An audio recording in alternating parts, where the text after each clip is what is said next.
Welcome back. It's time for movie news with the Louz. Well, very sparkly. I got news. the memo. Yeah, you did. I got the memo from head to toe. This is amazing.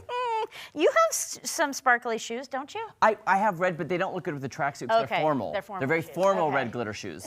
They're for a formal red outfit. Well, I have a formal outfit on right now. Okay, so now that the fashion segment is over, let's talk about what's out this weekend. Speak no evil.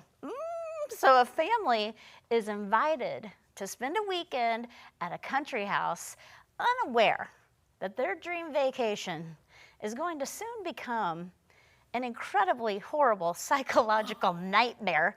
The ultra talented James McAvoy stars, and just even when you're watching the previews, he is absolutely chilling.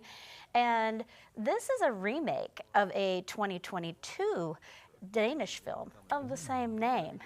But I mean, he is so scarily chilling. Because he's usually, like, he's been, you know, an action star, and Wasn't he in that movie where he was multiple priests? yes, Like, Patricia. yes. Oh my gosh. Yes, he's that guy. He's so good at it. Yikes. Wow. And he doesn't make a ton of movies, but when he does land on the screen, it's always awesome. Yeah, he's going in. It's always awesome. Oh, wow. Also on the big screen, Will and Harper, and this is a very different Will Ferrell project. It's more of a documentary style film of an intimate portrayal of his friendship, who used to work with on Saturday Night Live, and he is transitioning, and it's like they go on this trip across the country because they've been friends forever, and it's really more of a relationship movie, and I'm sure, or documentary, but I'm sure there'll still be some humor from Will Ferrell, because I had heard about them stopping at various places on their journey and like just showing up in different small towns. So I love that. And then another one on the big screen, The Killer's Game. This is a veteran assassin who is diagnosed with a life-threatening illness and authorized a kill on himself. Okay, Dave Bautista stars in this. I absolutely love him from, you know, Guardians of the Galaxy, and so he's a really fun one. And then I have another one new on Netflix. Okay, this is called The Uglies. It's set in a future dystopian world in which everyone is considered an ugly, but then turned pretty by extreme cosmetic surgery when they reach the ripe old age of 16. And it tells the story of a teenager who just like rebels against this whole conformity. And I absolutely love Joey King. She is an incredible young actress, and everything she does, she eats up the screen. And she doesn't age. No. So this is like, what a fitting role. You Yeah, know? no, Like, she's not at aging all. ever. Right. She's so good. Yeah. So, wow. That's on Netflix. It's a movie, right? Not Yes, a series. it's a movie. Okay. And is it supposed to be like a psychological thriller, or is it just more like a psychological, like, makes you think? Well, I feel like when anything is set in a dystopian world, it's a thinker. Uh-huh. You know, what was that? I just blanked out, that Julia Roberts movie that was so big on Netflix, where it was kind of dystopian. Oh, yes. and I know the what you're talking about. I should know what I'm talking about. Yes. Too many movies to remember. But it was sort of like that. Yes. Mahershala Ali and Julia Roberts.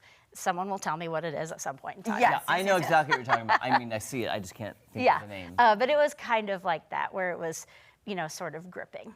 Oh, also, since we have a little time, Yes. if you're okay with this, I would like to do a matchup of Louz versus Conklin on Beetlejuice. Oh, And go. Get the popcorn ready. Okay. Please, you are a guest. Okay. The first Beetlejuice I really liked. I liked it a lot. It was different. I was like, who's this Tim Burton character? And it was just different. Michael Keaton was so good. This one, I was like, you know, why are we doing it? I actually really liked the story. Winona Ryder looked great. Michael Keaton, excellent. There was some far-fetched moments that I was like, what's happening? but I was glad the originals were back. But I do know that Maddie did not like it whatsoever because she texted me immediately. Well, you asked, and I was like, I gotta let her know truthfully. I don't want to sugarcoat it. I love the original. I love everything about it. Too many storylines going on in the second one. Some added to it, some were just like, what's going on? A little far-fetched. Dance sequences that I was like, what's going on? Those were the far-fetched. I don't like those. I don't like it, and wasn't really impressed with Jenna Ortega. Really? Yeah, I could do without I her. kind of liked her. Catherine O'Hara, Chef's Kiss, Yeah. Michael Keaton. She had her own storyline. You're right. There were several There are storylines quite a going lot of on, things but going on. Catherine O'Hara, great. But Michael Keaton, Yeah. he was so Missed good. opportunity, Chris. I didn't get to say this. The first time he is summoned and he does a deadpan, breaks the fourth wall at the camera, does not say, it's showtime. I missed opportunity all the way. I'm very angry he never said it once. I will agree with you on the missed opportunity. Thank you. But then is that reaching back to the old one and they need to do something new? I don't.